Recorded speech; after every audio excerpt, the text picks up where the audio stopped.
Good morning, students. How are you all? As you know, we have started chapter 2, Nelson Mandela, Long Walk to Freedom.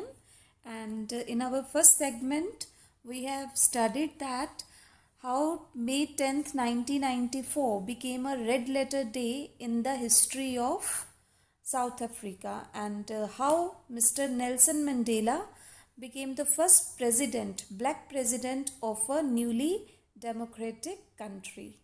So let's read the chapter further now. Few moments later, we all lifted our eyes in awe as a spectacular array of South African jets, helicopters, and troop carriers roared in perfect formation over the Union buildings. So it was a mesmerized sight, or it was a spectacular array of South African jets, helicopters, and troop carriers roared in perfect formation over the Union buildings.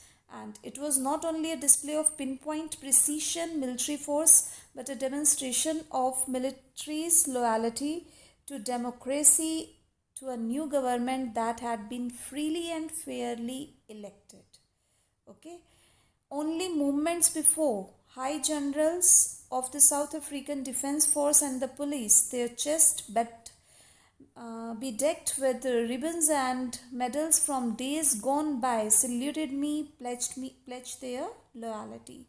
So this was the whole ceremony, the honor ceremony that was being conducted on that day, that just few moments before, the highest generals of South African Defence Force के highest generals, okay, and the police, and their chests were bedecked means decorated with the ribbons and medals from the days gone by. They saluted Mr. Nelson Mandela and pledged their loyalty. I was not unmindful of the fact that not so many years before they would not have saluted but arrested me.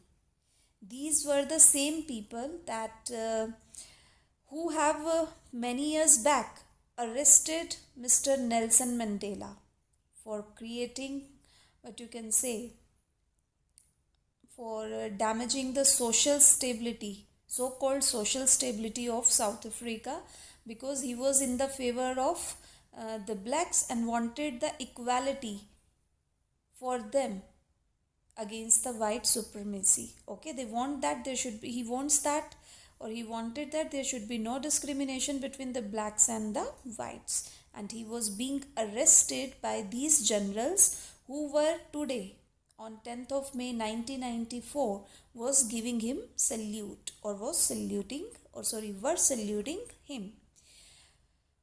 Finally, a chevron of Impala jets left a smoke trail of black, red, green, blue, gold of the new South African flag. So you may have also seen some helicopters releasing the colored, what you can say, smoke in the sky and making some beautiful formations on the eve or the occasions of Republic Day.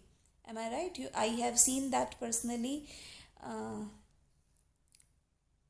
A number of times, such kind of the formation created by the jets in the sky, and these jets used all the colors which were used in new South African flag.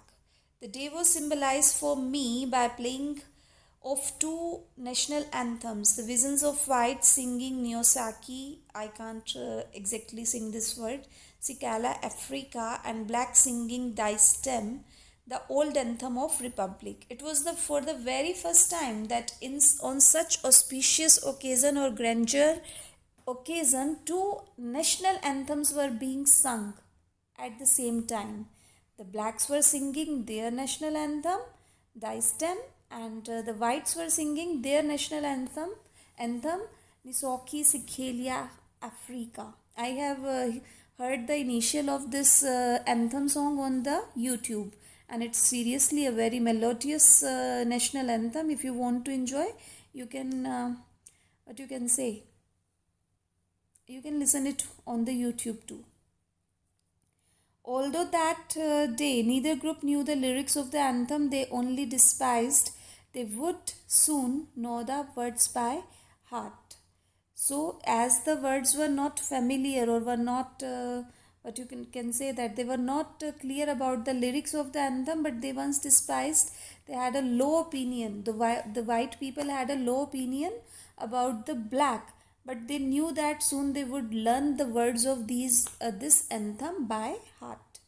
On the day of the inauguration, I was overwhelmed with a sense of history. In the first decade of the 20th century, a few years after the bitter Anglo-Boer War, before my own birth, the white-skinned peoples of the South Africa patched up their differences and erected a system of racial domination against the dark-skinned peoples of their own land. So now he is just going into his memory lane that on the day of inauguration I was overwhelmed with a sense of history. In the first decade of 20th century, now this is also a part of one question on the basis of this particular paragraph.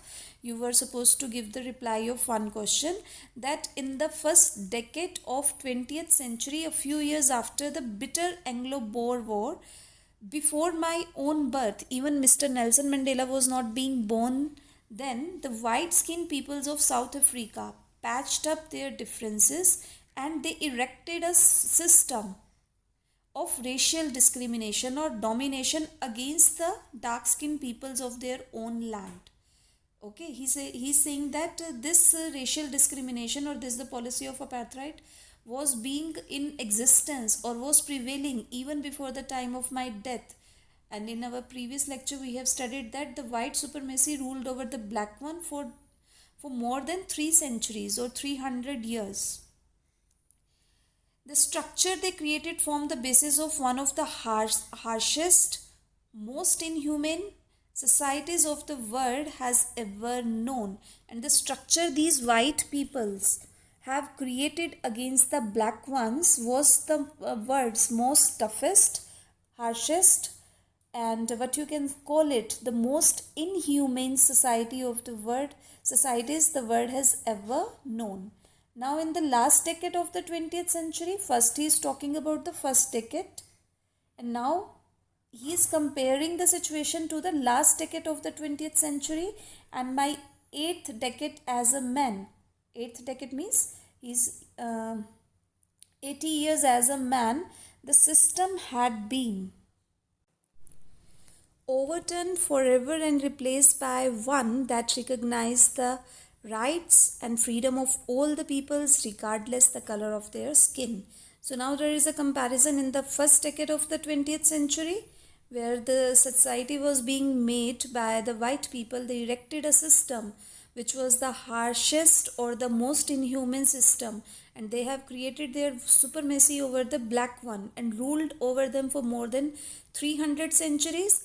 But in the last decade of the 20th century, within the gap of 80 years, okay, what has happened? That things have been overturned forever. The things had been changed forever and replaced by the one that recognized. And according to the non-racial democratic government of South Africa, they recognize the right and the freedoms. Now they finally recognize the rights and the freedoms of all the peoples, not only one strata of the society or one particular segment of the society, regardless of the color of their skin. Whatever the rights are being given to the white, the similar rights are being given to the blacks. That day had come about through the unimaginable sacrifices of thousands of my people. People whose sufferings and courage can never be counted or repaid. I felt that, as I have on so many other days, that I was simply the sum of all those African patriots who had gone before me. That long and noble line ended and now began again with me. I was pained that I was not able to thank them and that they were not able to see what their sacrifices had wrought. Okay, so he was now in his next segment of the speech.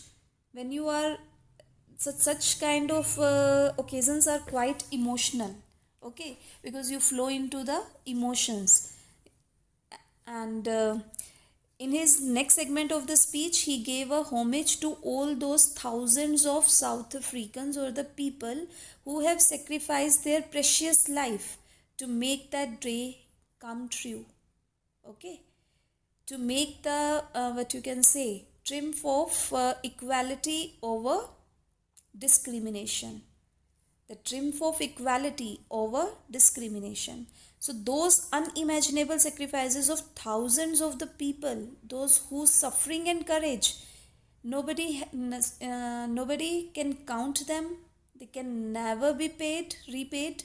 I felt that day as I have also many other days. He's telling that ki on that particular day he has felt, he has gone through those emotions, though he has already gone through that emotions for so many days or so many times. I was simply the sum of all those African patriots who had gone before me.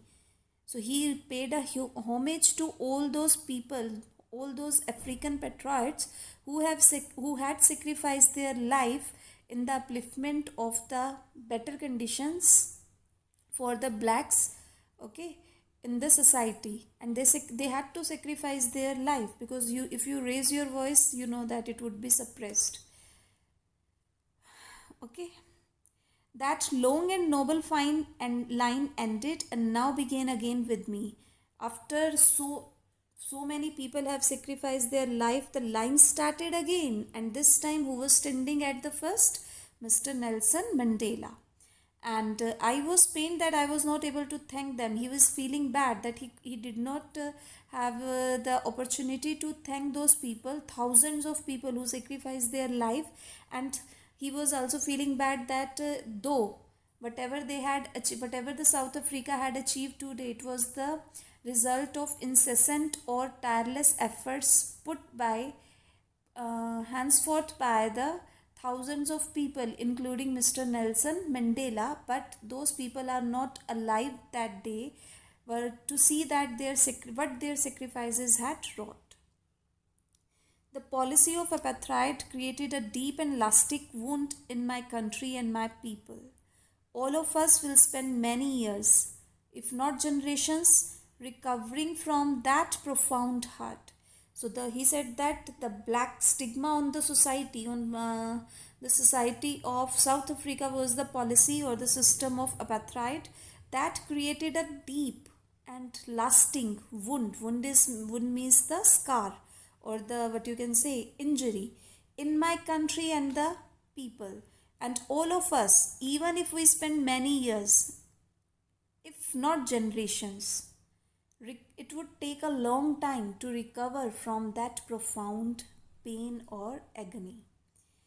But the decades of oppressions and brutality had another unintended effect that was that it produced Oliver Thorpes, Walter Sisless, Chief Fluthlis, Yusuf Dados, Bram Fishers, the Robert Sobuks of our time, men of such extraordinary. So the name which he had taken, these are the prominent names who played a what you can say vital or indispensable role in the struggle against apartheid. For the use of definite article with proper nouns, use exercise on page number 25. So we have been given one exercise on page number 25, which we would be doing when we will be completing